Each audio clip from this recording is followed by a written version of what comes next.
Good morning friend, जय Jagannath. Welcome to Odisha GK world. इस video में हमने डिस्कस करने वाले हैं डेली करंट अफेयर की टॉप एमसीक्यू को। दोनों दिन के जितना भी करंट अफेयर है हमने इस वीडियो में कवर करने वाले हैं। मोस्ट इंपॉर्टेंट क्वेश्चन को डिस्कस करेंगे। वीडियो के एंड तक बने रहिएगा। सभी के सभी इंपॉर्टेंट क्वेश्चन हमने एमसीक्यू फॉर्मेट में डिस्कस करेंगे एंड ये सभी क्वेश्चन का पीडीएफ आपको नीचे के एक टेलीग्राम चैनल में मिल जाएगा फ्री में। ये रहे आज की डेली करंट अफेयर की फर्स्ट क्वेश्चन। इंपॉर्टेंट क्वेश्चन है, बहुत इंपॉर्टेंट है। हु हैज इनागुरेट्स द प्रेरणा स्थल। ये प्रेरणा स्थल जो है ना, ये एक मतलब डिस्कस करेंगे इसके बारे में। प्रेरणा स्थल ऑन पार्लियामेंट प्रेमिस। याद रखिए, जो प्रेरणा स्थल है ना, जो कि टोटल 15 स्टैचू को मतलब एक ही जगह पर, मतलब जो महात्मा गांधी, सुभाष चंद्र बोस जो कि उनके स्टैचू रहे, टोटल 15 स्टैचू को एक ही जगह पर, जो कि पार्लियामेंट की एक प्लेस पर, जो कि ये मतलब इसका स्थापना करवाया गया है। एंड इसी प्लेस का नाम जो कि प्रेरणा स्थल नाम से दी गई है, जो कि अलग अलग जगहों से लेकर एक ही प्लेस पर मतलब एस्टेब्लिश करवाया गया है। एंड ये किसके द्वारा इनागोरेट करवाया गया है करेंटली। याद रखिए, ये संडे में जो कि इनागोरेट करवाया गया है। ऑप्शन डी से ही होगा, जो कि वाइस प्रेसिडेंट वो है जगदीप धनखड़ के द्वारा। प्रेसिडेंट आप पूछे तो जो कि द्रौपदी मुर्मू। एंड याद रखिए, ऑप्शन डी से होगा, वाइस प्रेसिडेंट जगदीप धनखड़ के द्वारा जो कि इनाग्रेट करवाया गया है प्रेरणा स्थल। याद रखिएगा, ये पार्लियामेंट जो कि पार्लियामेंट के फ्रंट में एक मतलब प्लेस पर, एक ही प्लेस पर जो कि ये 15 स्टैचू को इस्टेब्लिशमेंट करवाया गया है। 15 स्टैचू जो कि फ्रीडम फाइटर की है, उनकी स्टैचू मतलब इस्टेब्लिश करवाया गया है एक ही प्लेस पर, one place and named as Prerna Sthal. And इसका ये प्लेस का नाम ही दी गई है प्रेरणा स्थल के रूप में। इंपॉर्टेंट हो सकता है।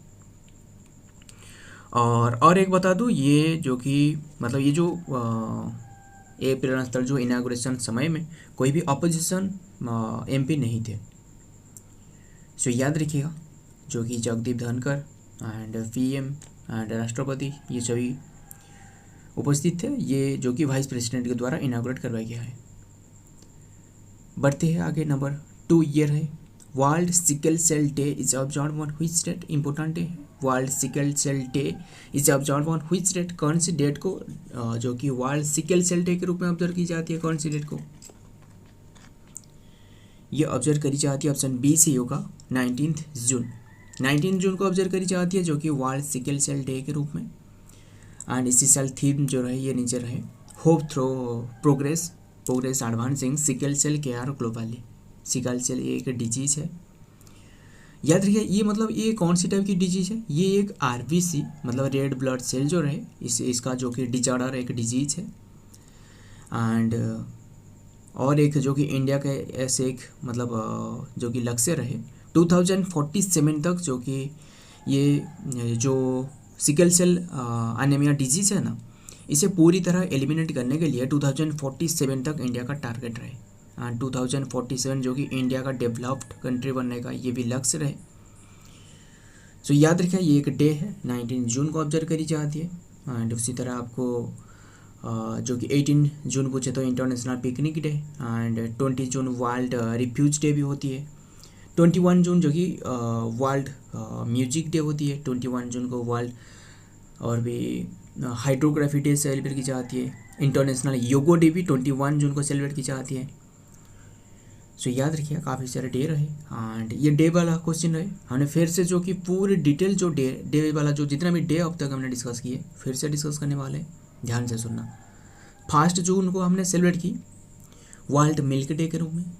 1 जून को भी जो कि ग्लोबल डे ऑफ पेरेंट्स होती है। 2 जून को तेलंगाना फॉर्मेशन डे, तेलंगाना जो कि स्टेट डे होती है। 2 जून को इटाली रिपब्लिक डे होती है। 2 जून इंटरनेशनल सेक्स वर्कर्स डे। 3 जून को वर्ल्ड बाइसाइकिल डे। 4 जून को international day of innocent child victims and aggregation day. 5 जून को वर्ल्ड एनवायरनमेंट डे। 7 जून को ऑब्जर्व की जाती है वर्ल्ड फूड सेफ्टी डे के रूप में। 7 जून को नेशनल डू नॉट डे भी सेलिब्रेट की जाती है। एंड फर्स्ट फ्राइडे को ये सेलिब्रेट की जाती है जून मंथ की। 8 जून को वर्ल्ड ब्रेन ट्यूमर डे। 8 जून को वर्ल्ड ओशन डे भी होती है। 8 जून को नेशनल बेस्ट फ्रेंड डे। 8 जून को डॉल डे सेकेंड सैटरडे को ऑब्जर्व करी जाती है। एंड 12 जून को जो कि world day against child labour day के रूप में सेलिब्रेट की जाती है। 12 जून को नेशनल रेड रोज डे के रूप में। 14 जून को world blood donor day. So friend, ये जितना भी डे डिस्कस की जा रहा है ना, सभी को याद रखिएगा, क्योंकि डे वाला क्वेश्चन मतलब ज़्यादा ही इंपॉर्टेंट हो जाती है, क्योंकि कोई भी एग्जाम में ये डे वाला क्वेश्चन में से तो देखने को मिलता है। 14 जून को भी सेलिब्रेट की जाती है मिथुन संक्रांति के रूप में, वर्ल्ड ब्लड डोनर डे मिथुन संक्रांति के रूप में। एंड 14 जून फ्लाई डे जो कि यूनाइटेड स्टेट के द्वारा ऑब्जर्व करी जाती है। 15 जून को वर्ल्ड विंड डे के रूप में, 15 जून को भी world Elder abuse awareness day. 15 जून को जो कि वर्ल्ड फादर डे के रूप में ऑब्जर्व करी जाती है। ये 13 जो कि थर्ड संडे को ऑब्जर्व करी जाती है जून मंथ की। फिर जो कि 18 जून को ये ऑटिस्टिक फ्राइडे डे के रूप में, 18 जून को इंटरनेशनल पिकनिक डे। 19 जून world sickle cell awareness day. 19 जून को भी जुनथेन डे, ये जुन्नेथ ये एक डे है। 19 जून को वर्ल्ड जो कि सनटेरिंग डे के रूप में। 20 जून को जो कि वर्ल्ड रिफ्यूज डे के रूप में अभी हमने डिस्कस की। 21 जून वर्ल्ड म्यूजिक डे। 21 जून को भी वर्ल्ड हाइड्रोग्राफी डे। 21 जून को इंटरनेशनल योगो डे सेलिब्रेट की जाती है, करंटली सेलिब्रेट करवाया गया है। एंड ये योगो के बारे में जो कि जम्मू कश्मीर है, जो कि 1600 करोड़ की एक प्रोजेक्ट भी जो कि पीएम ने ये इनाग्रेट करवाया है रिसेंटली ये योगा डे पर। एंड ये सेलिब्रेट की गई है जम्मू कश्मीर में, श्रीनगर में, जम्मू कश्मीर के श्रीनगर में। एंड 20 जून भी वर्ल्ड रेन फॉरेस्ट डे होती है। 23 जून इंटरनेशनल ओलंपिक डे। 23 जून भी United nation public service day. 23 जून भी इंटरनेशनल जो कि विडोज डे के रूप में भी ऑब्जर्व करी जाती है। सारे डे याद रखिएगा, इंपॉर्टेंट हो सकता है कोई भी एग्जाम के लिए। सो ये डे वाला क्वेश्चन रहे, सारे डे हमने डिस्कस कर ली। बढ़ते हैं आगे, नंबर 3 ये रहे। इन रिसेंटली मुरलीधर चंद्रकांत भंडारे, इन रिसेंटली चंद्रकांत भंडारे हैज बीन पास्ड अवे, जो कि गुजर चुके हैं। And he was former governor of which state, important है रिसेंटली। ये जो Muralidhar Chandrakant Bhandari has been passed away, जो कि निधन हुआ है उनका, उन्होंने कौन सी स्टेट की गवर्नर थे? ये है ओडिशा की। Option A is the right answer, Odisha. Odisha की गवर्नर मतलब 2007 टू 2013 तक गवर्नर थे। याद रखिए उनकी एक ऑटोबायोग्राफी भी रही, जो कि the arc of memory my life and times, the arc of my memory my life and time, ये उनकी एक ऑटोबायोग्राफी है।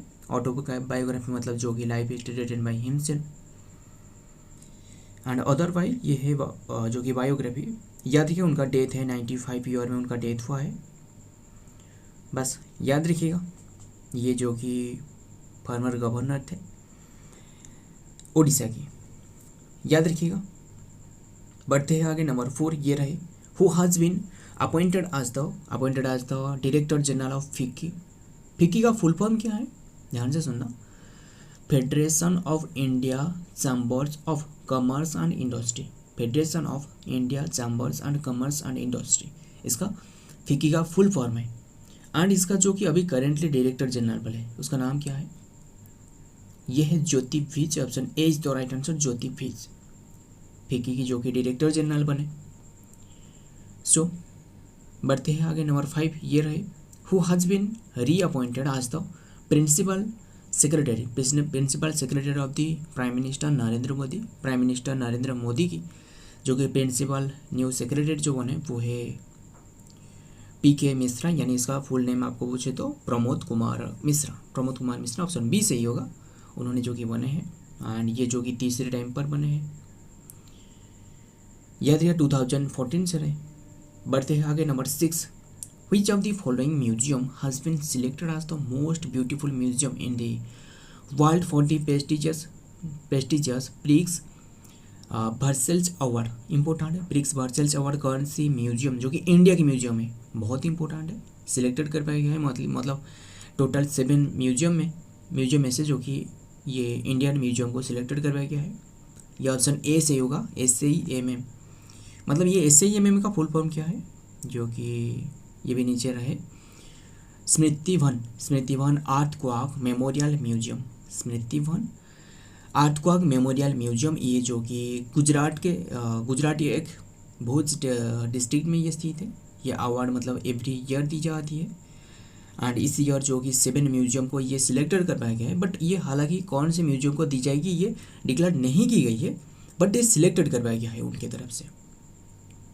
याद रखिए ये म्यूजियम जो कि गुजरात में स्थित है। 7 museum from the world has been selected, but the among them the award will be given to only one museum.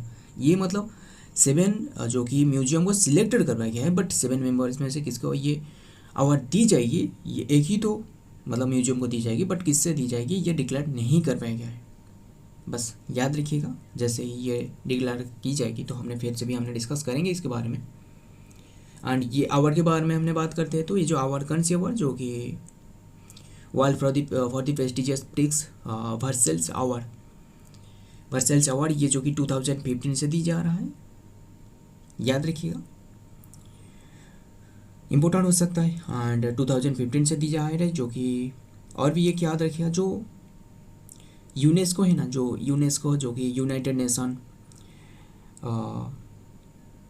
जो कि United nation educational scientific and जो कल्चरल ऑर्गेनाइजेशन रहे, ये जो कि मतलब उन्हीं के द्वारा दी जाती है। एंड ये जो कि इसका जो साइंटिफिक कल्चर जो ऑर्गेनाइजेशन है, इसका हेडक्वार्टर जो कि यूनेस्को का हेडक्वार्टर आपको मिलेगा जो कि पेरिस में, हेडक्वार्टर पेरिस, एस्टेब्लिशमेंट है 1945। डीजी आपको पूछे तो ये है, ये डीजी जो रहे वो है ऑड्री ओले, जो कि ये फ्रांस की है। एंड ध्यान से सुनना, ये इंडिया में टोटल आपको जो यूनेस्को साइट है ना, ये कितने की मिलेगा, इंडिया में टोटल आपको 42 नंबर की जो कि यूनेस्को साइट मिलेगा। इंपॉर्टेंट हो सकता है, याद रखिएगा, ये मतलब SIMM यानी श्रीमती जो कि स्मृतिवन अर्थक्वेक मेमोरियल म्यूजियम, ये गुजरात की एक भुज में स्थित है। ये अवार्ड दी जाने के लिए 7 म्यूजियम को ये सिलेक्टेड करवाया गया है। सो याद रखिएगा। बढ़ते हैं आगे, नंबर 7 ये रहे इंपॉर्टेंट क्वेश्चन है, which bank has been receiving risk manager of the year award 2024। कौन से बैंक ने risk manager of the year award 2024 के लिए ये चुना गया है? ये reserve bank of India, option B सही होगा, reserve bank of India. And ये जो दी है जो कि सेंट्रल बैंक लंदन, मतलब यूनाइटेड किंगडम ने, लंदन यूनाइटेड किंगडम ने ये दी है, जो कि RBI को, रिजर्व बैंक ऑफ इंडिया को, मतलब कौन सी award, risk manager of the year award 2024। RBI के जो कि change maker of the year award भी मिली है, मतलब RBI को जो कि अभी recently change maker of the award भी उन्हें मिली थी। RBI गवर्नर के बारे में बात करते हैं, जो कि RBI का गवर्नर आपको शक्तिकांत दास मिलेगा। शक्तिकांत दास जो कि 25 नंबर की गवर्नर है। RBI का एस्टेब्लिशमेंट 1 अप्रैल 1935 में होगा, ये 1 अप्रैल 1935 में हुआ था। इसका हेडक्वार्टर आपको मुंबई में मिलेगा, एंड ज़्यादातर बैंक की हेडक्वार्टर वही मुंबई में ही रहे। फर्स्ट गवर्नर आपको पूछे तो ये जो RBI का बहुत ही इंपॉर्टेंट हो सकता है, फर्स्ट गवर्नर पूछे तो ये है C.D. देशमुख फर्स्ट गवर्नर है। एंड ये C.D. देशमुख जो कि इंडियन गवर्नर है। एंड फर्स्ट आपको ब्रिटिश गवर्नर पूछे तो बहुत इंपॉर्टेंट है, ये क्वेश्चन में डिफरेंस याद रखिएगा। फर्स्ट गवर्नर पूछे तो C.D. देशमुख इंडियन गवर्नमेंट है, एंड फर्स्ट ब्रिटिश गवर्नर पूछे तो सर ओसबॉर्न स्मिथ, ये फर्स्ट ब्रिटिश गवर्नर है। एंड इसी साल जो कि governor of the year award जो कि शक्तिकांत दास को भी मिली है। याद रखिएगा। आगे बढ़ते हैं, नंबर 8 ये रहे, which of the following is the most expensive city in the India. बहुत ही इंपॉर्टेंट है, कौन सी सिटी जो कि सबसे महंगा है, मतलब जो प्रवासी रहे उनके लिए सबसे महंगा कौन सी सिटी रहे इंडिया में। यह है Mumbai, option A is the right answer, Mumbai. वैसे तो सबसे जो कि मोस्ट एक्सपेंसिव आपको पूछे तो वो कि हांगकांग होगा जो कि चाइना में है, बट इंडिया में जो कि मुंबई जो कि सबसे मतलब महंगा शहर माना जाता है जो कि प्रवासियों के लिए, ऑप्शन ए सही होगा, मुंबई। ये मुंबई जो कि ऑल ओवर वर्ल्ड में 136 जो कि सिटी रहे, 136 पर नंबर पर है। याद रखिएगा 2024 रिपोर्ट के, मतलब जो ये रिपोर्ट है ना जो कि मर्सर ने ये जारी की है, और उन्होंने भी जारी करते हैं जो कि मुंबई ये 136 नंबर पर है सिटी के मामले में, मतलब एक्सपेंसिव सिटी के मामले में। एंड इसमें जो टोटल सिटी जो रहे, टोटल सिटी मतलब टोटल कंट्री की जो सिटी रहे वो है 226 में से ये 136 रहे इंडिया की मुंबई।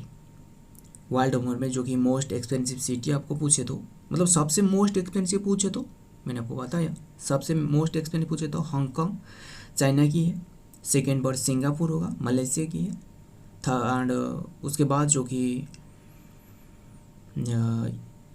जो कि जूरिच आएगा, थर्ड पर जूरिच स्विट्जरलैंड की है। सो बढ़ते हैं आगे, नंबर 9 ये रहे, who inaugurates the Nalanda university campus recently. बहुत ही इंपॉर्टेंट है, ये जो नालंदा यूनिवर्सिटी कैंपस है ना, ये स्थित है जो कि बिहार की पटना में, जो कि नालंदा डिस्ट्रिक्ट में स्थित है। हु इनागुरेट, किसने इनागुरेट की है, जो कि नालंदा यूनिवर्सिटी जो कि मतलब जो कि एंशिएंट की हिस्ट्री छुपी हुई है इसके ऊपर में, जो कि ये फायर की गई थी जो कि अलाउद्दीन खिलजी के द्वारा। इसके बारे में एक तो स्टोरी रहे, जो कि ये नालंदा यूनिवर्सिटी अभी करेंटली जो इनागुरेट करवाया गया किसके द्वारा पूछे तो ये ऑप्शन डी से होगा, जो कि नरेंद्र मोदी के द्वारा ये इनागुरेट करवाया गया है। ये नालंदा डिस्ट्रिक्ट में स्थित है। जो पुराना जो नालंदा यूनिवर्सिटी रहे उससे जो कि 10 या फिर 15 किलोमीटर मतलब डिस्टेंस पर, दूरी पर यह बनाया गया है। याद रखिएगा, नालंदा यूनिवर्सिटी जो कि काफ़ी सारी जो कि लाइब्रेरी को यहाँ फायर की गई थी, जो कि अलाउद्दीन खिलजी के द्वारा, मतलब इसमें उन्होंने जो कि फायर संजोग की थी। सो याद रखिएगा, ये नरेंद्र मोदी ने जो कि ये बिहार में स्थित है, ये जो नालंदा यूनिवर्सिटी, ये एक मतलब सबसे पुराना यूनिवर्सिटी है, ओल्ड यूनिवर्सिटी। एंड ये जो कि 15 किलोमीटर जो कि डिस्टेंस में रहे, 12 to 20 या फिर 15 किलोमीटर डिस्टेंस में ये रहे। एंड ये पटना टू 100 किलोमीटर डिस्टेंस में होगा, याद रखिएगा। एंड और ख़ास बात ये, मतलब इसका जो खास बात ये है कि ये टोटल जो स्प्रेड ओवर 455 एरिया में ये स्थित है, एकड़ की एरिया में।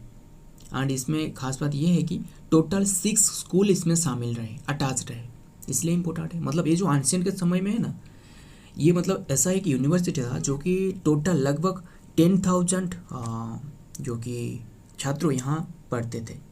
मतलब ये लगभग जो कि 1100 से पहले ये समय, पहले की समय है, तभी के समय में जो कि यहाँ 10,000 से ज़्यादा स्टूडेंट यहाँ पढ़ाई करते थे। एंड अभी के टाइम में ये मतलब इसका इनागुरेट करवाया गया है, जो कि फिर से बनाया गया है, न्यू स्कूल बनाया गया है न्यू यूनिवर्सिटी के रूप में, बट वो तो पुराना तो वो जल चुकी है। याद रखिए 6 स्कूल टोटल इसमें अटैच रहे। टीचर के बारे में बात करते हैं, वो है 7,500 टोटल टीचर यहाँ एनरोल्ड होंगे। एंड इसमें जो कॉस्ट लगी है ना, कॉस्ट है 684.74 करोड़, 684.74 करोड़ की कॉस्ट लगी है। चाइना एंड ऑस्ट्रेलिया में यहाँ कंट्रीब्यूट की है। चाइना एंड ऑस्ट्रेलिया जो कि 1 मिलियन यानी 10 लाख की यहाँ कंट्रीब्यूट की है। याद रखिएगा, 1 मिलियन मतलब है जो कि 10 लाख, एंड 1 बिलियन आपको पूछे तो 1 बिलियन 100 करोड़ होती है। बढ़ते हैं आगे, नंबर 10 ये रहे आज की लास्ट क्वेश्चन, इंपॉर्टेंट क्वेश्चन है।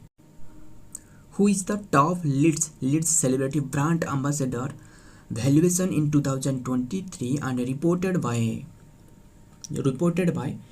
क्रोली। ये जो कि एक रिपोर्ट पब्लिश की है, मतलब कौन सी रिपोर्ट, ये ब्रांड एम्बेसडर के बारे में। हमने हर साल जो कि ब्रांड एम्बेसडर के बारे में डिस्कस करते रहते ना, हर दिन भी डिस्कस करते रहते, जो कि ब्रांड एम्बेसडर के बारे में, मतलब सेलिब्रिटी ब्रांड एम्बेसडर किसने जो कि सबसे टॉप ब्रांड एम्बेसडर बने, जो कि सबसे वैल्यूएशन, सबसे उनका ज़्यादा जो कि मूल्यांकन सबसे ज़्यादा रहे, उनका जो वैल्यू सबसे ज़्यादा रहे।